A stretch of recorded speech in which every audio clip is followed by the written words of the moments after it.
Meanwhile, the Justice Fund has called on the South African and international media covering this year's State of the Nation address to do away with grandstanding, as has been the tradition in the past years.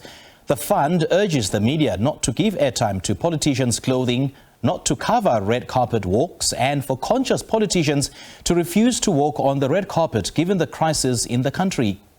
The Fund's CEO, Lorenzo Davids, joins us now for more on this. Mr. Davids, a very good evening to you. Thank you so much for joining us. Welcome to The Full View. Thank you, Sapiwa. Good to be with you and your viewers.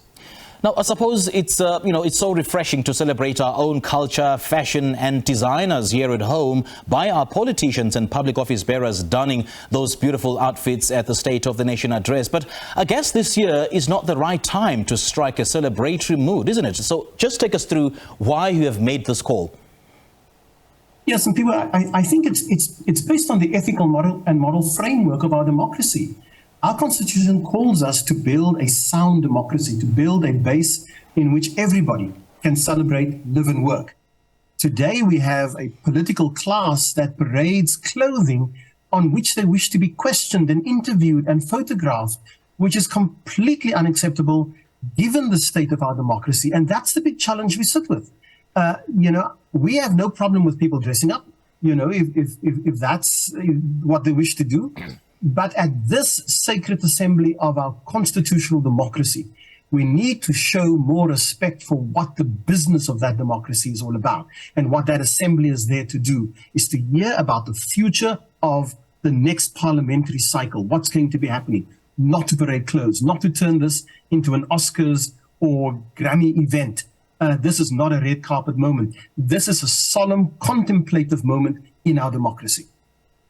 Mr. Davids, surely the problems we are facing are much bigger than telling people to stay away from the red carpet. How are you hoping this call will then, influence the change that you want to see?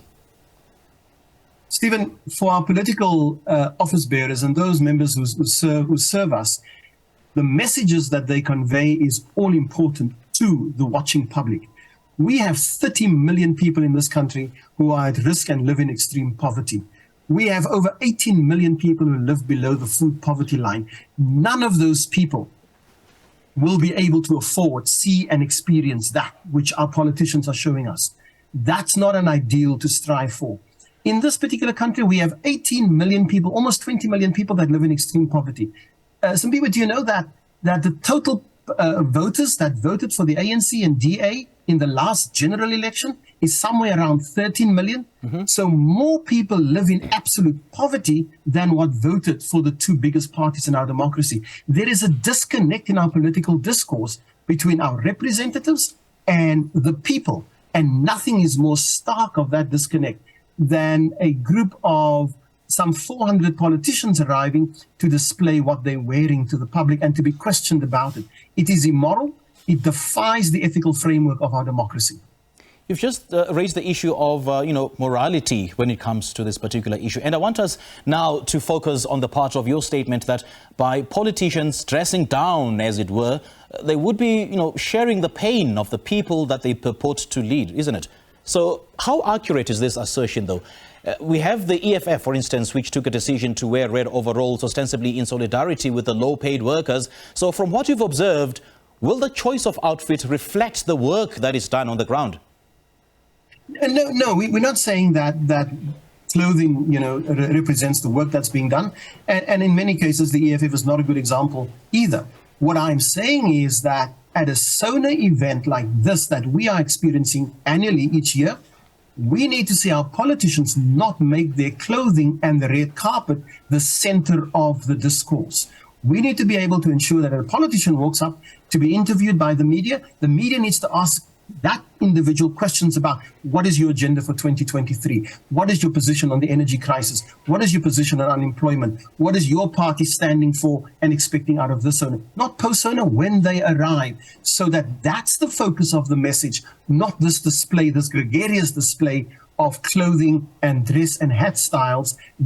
That's not what we are there for. That's not what we voted for. That's not what 30 million poor people want. They want action on agenda items to deliver democracy to them, and a sustainable democracy. The fact that this notion that we can talk about clothing and interview about clothing, and journalists go about asking these questions about who designed the outfits, that for me defies what we are there for. In fact, it blemishes the sacredness of the moment. Now, the whole celebratory exercise is not only confined to the color, the red carpet, the exotic outfits, and so on and so forth. There's also the military parade and the 21-gun salute, which is performed in absolute military precision, which serves the same purpose as the red carpet fashion. Will you also make a call against such? Yeah, and I would not agree with you that it serves the same purpose as the red carpet. I think an appropriate display of military is well done. I would scale that down, quite frankly, to a very, very minimal display, because again, that's not the focus. The singing of the national anthem is important. The instruments of democracy are important. The president arriving is important. The members gathering is important. But all the other paraphernalia, the sideshows, are not central to where we are. And a country that's facing the crisis that we are facing should not be wasting its time, energy, and conversation on the sideshows that is happening. I mean, we have energy inequality that is growing by the day in this country. Poor people in our democracy cannot afford energy anymore. They can't afford it when lights go out and when lights go on. They are living in sheer darkness. There's a generation of children, now 15 years old, who've never had stable energy in our democracy. Those are the agenda items I'm expecting. So I'm not opposed to a reasonable display of the military and of ceremonial displays of who we are as a country. That's great. I'm not opposed to any of those things. I'm not opposed to traditional dress. Quite frankly, I think it's beautiful and it should be there. I'm opposed, and I think we as a country are opposed to the fact that most and many of those people who come to SONA 2023 come there to display clothing and have spent thousands, in some cases hundreds of thousands of rands, to dress up for this occasion. I think that does not sit well with the South African public. Too many of our people go to bed tonight hungry, without water, without electricity. And there is somebody sitting there having dressed up to the nines simply to display it to a hungry, waterless, electricityless generation of people. Well, time may not be on your side at this particular point, Mr. Lorenzo Davids, because I would imagine, throngs of journalists and media houses are already in Parliament, well, outside the City Hall, as it were, setting up their equipment in preparation for tomorrow's State of the Nation address. So what will you do to augment such a call? Are you going to write to these media houses, or will you be physically present when President Ramaphosa, addresses the world and tell the media not to grandstand?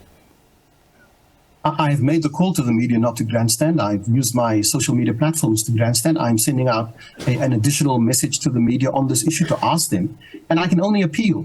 I can only but press the levers that I have, which is access to my media platforms and to my social media platforms, to press that and to call for the rise of a consciousness within our journalists and within our media owners, and to say, hold on, that's not the message we want to convey. We want to engage intelligently with our public representatives and ask questions that would appeal to the broad population of this country, and not just people who are there to do the red carpet interviews and listen to the red carpet interviews and then switch off because the rest of SONA is not important to them. So no, I can't change where the media is at right now, but I will keep speaking out on this issue, because I want a democracy that serves everyone, a democracy that builds a message for poor people, especially the majority of our population, that says this is a caring, ethical, and moral democracy that speaks justice and equity and safety and a prosperity for all through the Constitution and through the act of the State of the Nation address. That the President leads, that the members of Parliament serve, and that's the message we wish to hear as the public, not a display of clothing and not questions about who designed their clothes. What about, making the call to the very politicians who will be, showing off the outfits? I suppose it will cut out the work for you in terms of making the call to the media. What about directly calling on the politicians to stay away from the red carpet? Yeah, I have made a call to politicians via my social media platforms. I've asked them not to walk on the red carpet as an identification with the poor people who walk on the dusty streets of this country, and kids who don't have public transport to get to schools, and kids who have to walk 5 and 4 kilometers to school every day, or go hungry, or women who can't get access to help when they need it. I've asked them as an act of solidarity. On my social media, I've said to the politicians, open letter to the politicians, to say to them, please, would you refrain from walking on the red carpet? This is not a celebratory moment. This is a sacred moment in which we should contemplate how far we have drifted away from what the preamble to the Constitution tells us, that we are to build a respectful, just, equitable, safe, inclusive, and prosperous democracy. That's our business. That's what the preamble to the Constitution calls us to do, not to indulge in these kinds of activities where we are engrossed in the clothing that we wear. That's not the country I wish to live in. Mr. Davids, great chatting to you. Thank you so much for sharing your thoughts with us this evening. Thank you. Thank you. That was Lorenzo Davids, the CEO of the Justice Fund, calling on the South African and international media to stay away from grandstanding tomorrow as the country, as President Cyril Ramaphosa delivers his State of the Nation address.